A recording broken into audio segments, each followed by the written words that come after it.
It was a beautiful fall morning as we drove through the small towns and rural communities dotting Nova Scotia. We weren't locals to the area, but we had heard of some great camping areas and the vast forests around the province. And it was the first time our friend group got together for a trip in almost 10 years, so we wanted to make it a good one. We had driven from the city to go on a camping trip, 7 of us in 2 vehicles. As we drove through the rural countryside, Dylan, the eldest of the group, spoke up. "It's nothing like Toronto, is it, guys?" We all agreed. It was nothing like Ontario for that matter. The Nova Scotia countryside was breathtaking, full of personality and culture.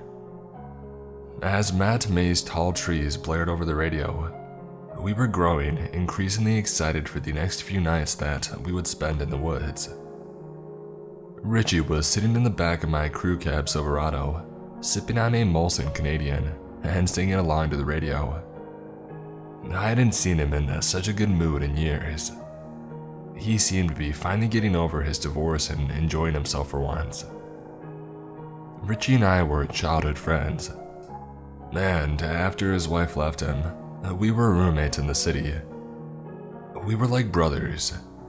I had seen the man suffer so badly that it was good to see him smile. Dylan's girlfriend, Erica, was up front with me, sleeping with the seat slightly back, and Dylan sat in the back drinking beers with Richie. Dylan was a skilled hiker and outdoorsman like myself, but Erica was not so much. This was only her 2nd or 3rd time in the deep woods, but she really loved it. "Soon time for a piss break," Richie piped up. "Maybe if you didn't start drinking beers before we even hit the highway, you wouldn't need to pee every 5 minutes." And Dylan chuckled. "Alright, whatever. Give the others a shout and tell them that we're pulling over at the next dirt road," I said. I needed to stretch my legs anyway. It was a long drive and my back was starting to hurt. We called the rest of the group and pulled over. As we pulled off onto a dirt road and piled out of the truck, the others came in close behind in their Jeep Wrangler. The doors swung open and out came Marianne, Elizabeth, Robert. Marianne and Elizabeth were best friends. Even after all these years of knowing them, I couldn't believe how beautiful they were. They looked like 2 supermodels. Robert was from BC and we had only met him a couple years back, but he fit in with us so fast that it was like he was always there. "How's everyone doing?" Robert said with a large grin across his face. He was what you would call a hippie, and always brought a boatload of psychedelics on our camping trips. He lit up a large joint and began passing it around. I spoke up. "We're good, man. Erica's still asleep in the truck. How are you guys?" "Great," he exclaimed. "Freaking great, man." I could tell from the look on his face that he had already gotten into the sheet of blotter acid in his backpack. As the others chatted, I went with Richie to check the dump of the truck to make sure we had all our supplies. 2 giant coolers were full of food and drink. Fire starting gear, axes, knives, first aid kits, tools, a bear spray. It was all there. We glanced around to make sure no one could see us from the road, and Richie and I pulled out the 2 guns that we had taken with us.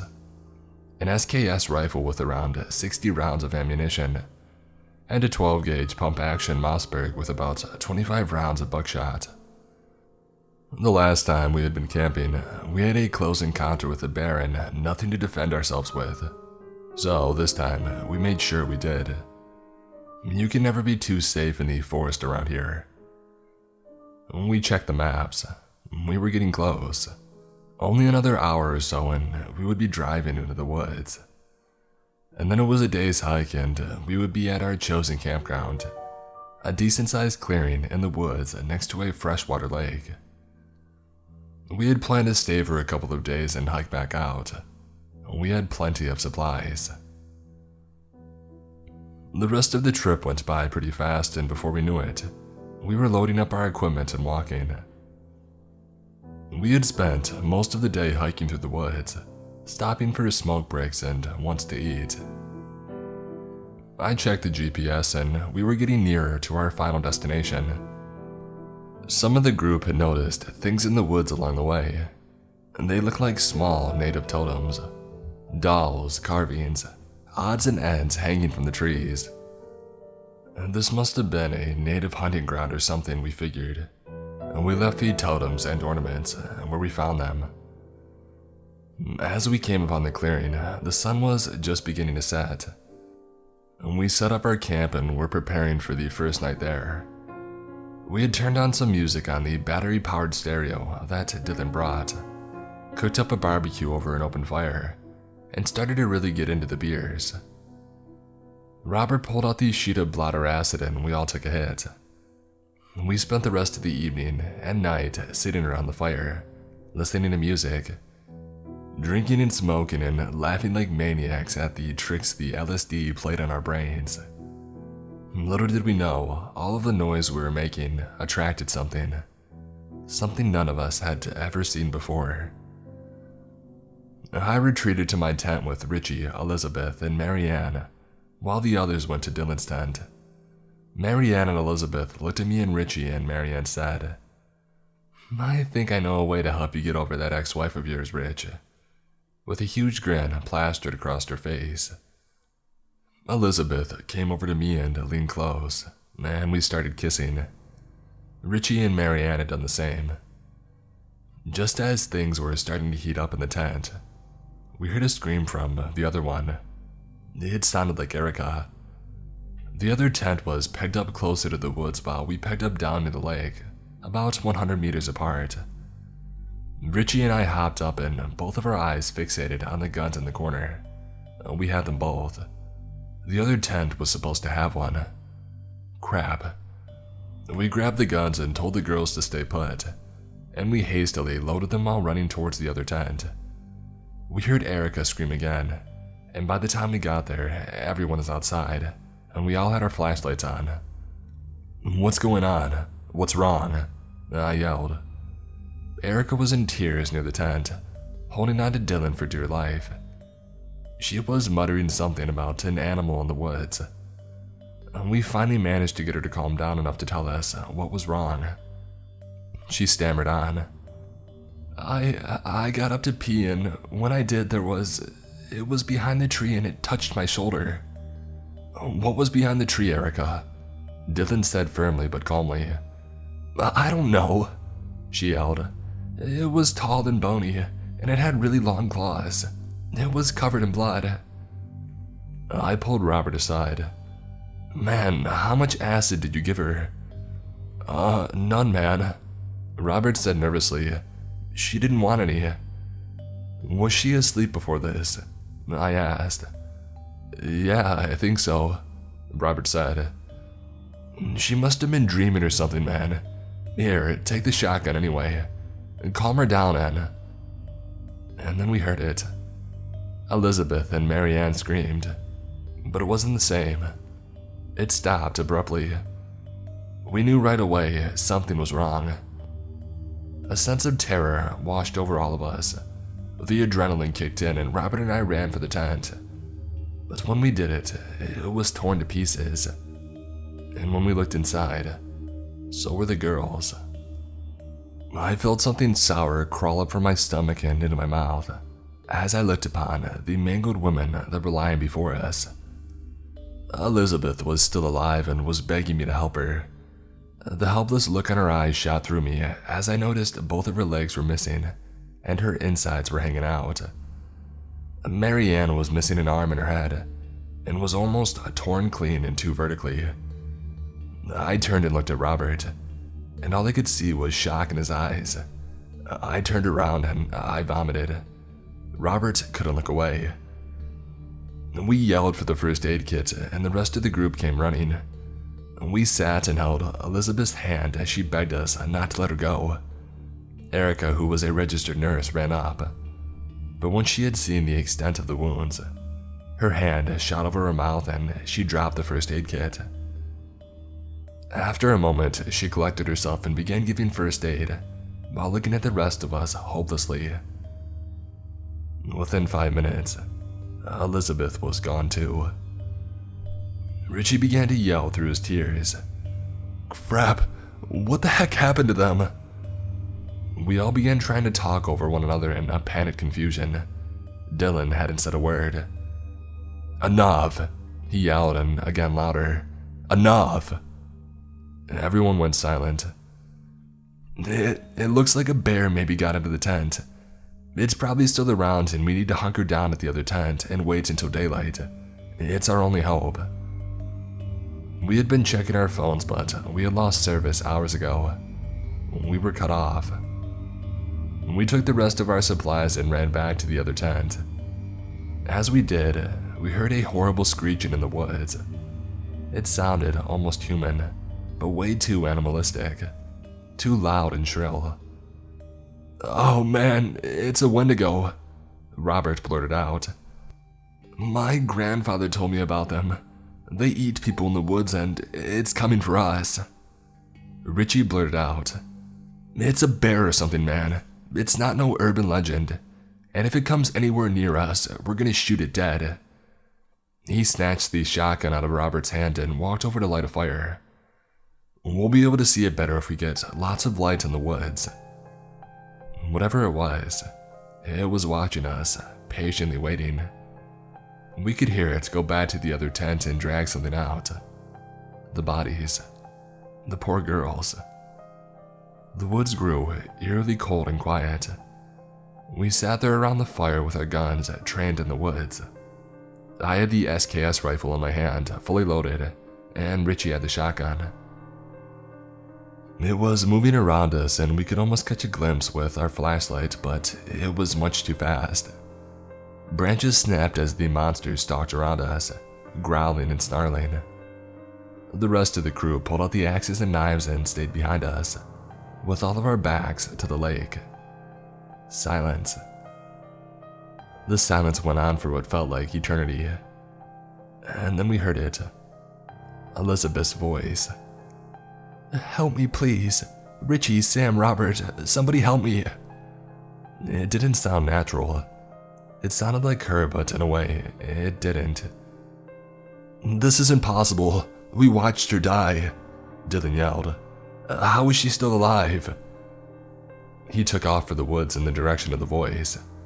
I couldn't grab him, and he ignored our pleas to come back. I'm going to get Elizabeth. She's still alive. Those were his final words. We shone our flashlights on him as he went past the tree line, and that's when we saw it. A large pale gray creature lunged forward. It had lifeless eyes, long mottled black and gray hair, and long slender claws which it dug into Dylan's flesh. It must have been 8 feet tall at least. Its long, gnarled teeth showed as it screamed in Dylan's face before tearing into his throat. All we could do was watch on in horror. Dylan fell to his knees as the creature began ravaging him, tearing him to pieces.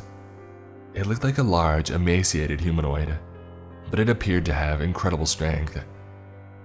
Richie and I opened fire as soon as we realized Dylan was dead and there was no saving him. The bullets tore through its flesh, but it did not react. Instead, it pulled Dylan's mangled corpse into the woods as it took off running, letting out loud screeches as it ran, breaking off the limbs of trees like toothpicks. Richie and I both emptied our weapons into the beast, and it didn't even faze it. Erica was crying hysterically. Richie and I reloaded as fast as we could. We heard a horrible crunching sound in the trees, like a dog eating a ham bone. We all looked at each other in shock and horror. It must have been getting close to daylight. The creature didn't seem to like light, as it would periodically throughout the night come and watch us, screech at us in the woods, but never come close to the firelight. It also fled from our flashlights. We all thought that as long as we kept the fire going, we would survive until daylight. If the creature fled from the sun, we would make our escape. And that's when it started to rain. We began throwing things into the fire frantically, trying to keep the light alive. But the fire grew more and more dull as the rain beat down harder. The creature was inching closer as the light died. It evaded our flashlights with incredible speed and came almost within striking range. It was so close that I could smell it now, the smell of rotting flesh. I could see its black teeth and its rotting mouth, the veins standing out against its gray skin, the rotting flesh at the end of its claws, as it began grabbing at us, trying to pull us away. Richie and I opened fire directly at the monster, and it began to screech in pain and stumble backwards, only to regain its footing and lunge forward again. Just as we both emptied our magazines, Robert yelled, "Get down!" I looked over my shoulder and saw him brandishing a flare gun. Genius, it hates light. If we stick a flare in its flesh, it might just flee. But Robert done even better than that. He fired a bright ball of white phosphorus directly into the monster's screeching mouth. It flailed around horrendously as the flare burned away inside its mouth. It gave Richie and me enough time to reload and begin firing on it again. We were on the last of our ammo now. If it didn't die, we were done for. Roberts loaded another flare and let it fly into the monster. This one stuck into its chest and it fell down. We swarmed it with whatever weapons we had left, and Richie and I opened fire until we had nothing left, while the rest of the group jumped on it with knives and axes. It let out its last awful squelch as Erica drove a large splitting axe into its head. We retreated back to the camp, watching the monster cautiously, fearing that it may jump back up and charge at any minute. We sat there, not saying a word until the sun came up. As the rain subsided and the sun cleared through, we immediately left the camp with everything left behind and made for our vehicles.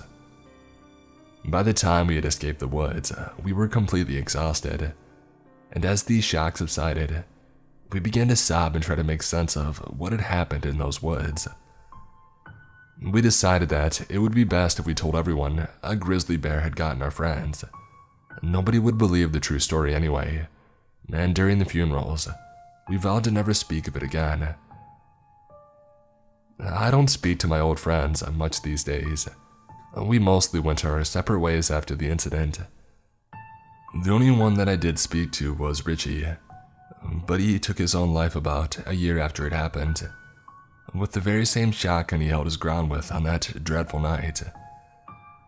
And on nights where I can't drink the image out of my mind, it comes to me in my dreams, screeching rapidly, flailing, ready to kill.